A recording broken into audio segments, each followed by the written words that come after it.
foundation of what we buy together and of how we help free the millions of other disabled folks who have not yet come out will be political. And the philosophy that we have developed together, which is a fundamental positive belief that everyone has a future.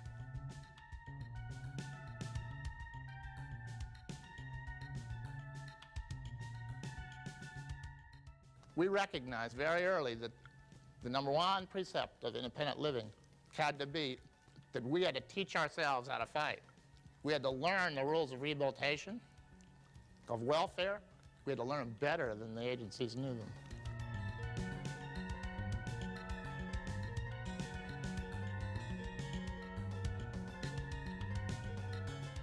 All the programs that have been set up really aren't the most important factors. They help us survive.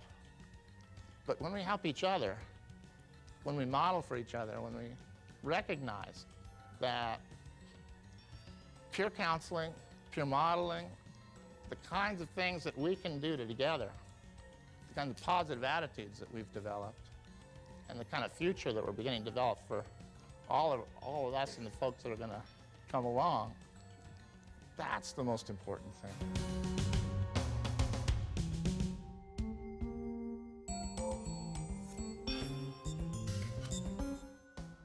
A few of us got a whole lot without having real grassroots organization.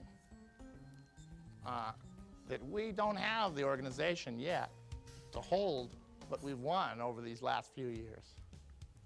And I've redoubled my effort, and I know that a lot of you have, to go out and involve more people.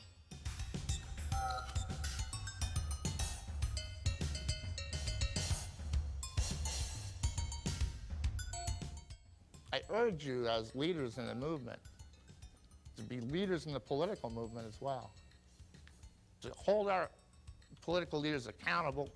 Let's support those folks that have gone out front for us.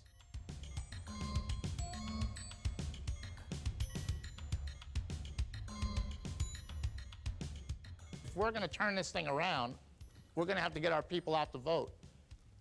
And we're going to have to educate them, and we're going to have to figure out what kinds of voting patterns they have. Not just register them, but educate them, and then vote in blocks, and begin to make some difference in elections.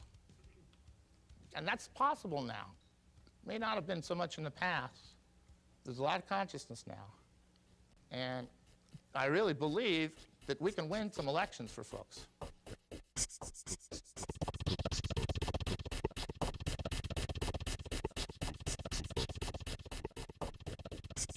And when there's maximum danger, and when our programs are in the most jeopardy, there's also maximum opportunity to make changes in them, to fight for what we know we need, to make them more responsible to the needs of our people. And let's take advantage of that. Let's figure out some alternatives. Let's not just be naysayers.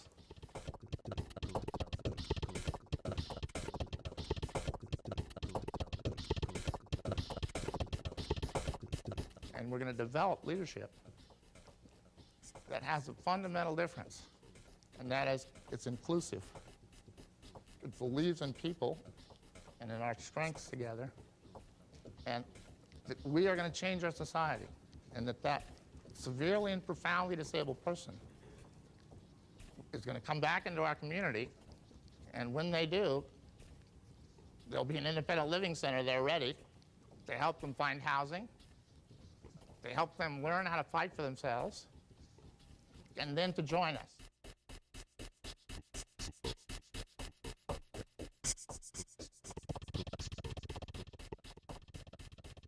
Together we'll form a movement that'll be unbeatable, literally unbeatable, because it combines the values that we believe, that are under all of this bullshit. People really do believe that government has a role to play in helping those who have great need.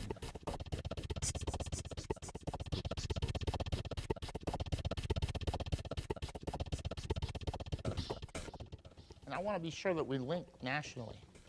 We don't forget that our linkage is our strength, and that we can support each other, that we can learn from each other.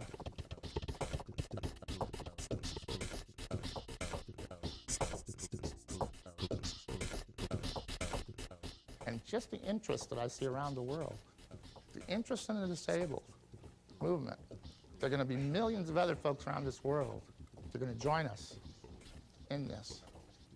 And we're going to see a lot more free folks. We're going to see folks taking their places. We're going to see folks in leadership positions in government and industry. And when a young person becomes disabled or is born with a disability, we're going to see all kinds of folks around them that have succeeded and have recognized that you can take control of your life and you can be independent, but we're all tremendously interdependent.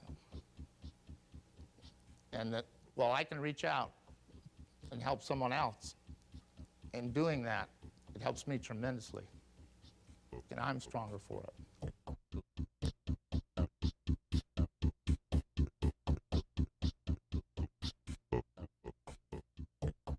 I feel real reflective tonight because it's as I look out over the audience and I see so many folks that I don't know that are now so heavily involved in this whole process of independent living. I think back to some of the folks that have died in the process of fighting for freedom, and died because of lack of information of doctors have, or ignorance on the part of the public. And I think of those heroes of the revolution that each of us can remember in our struggles for our own independence. And I think we need to learn how to celebrate more. We get awfully pessimistic in the process of these fights, which become fairly dirty at times, and which have so much importance for the future of our people.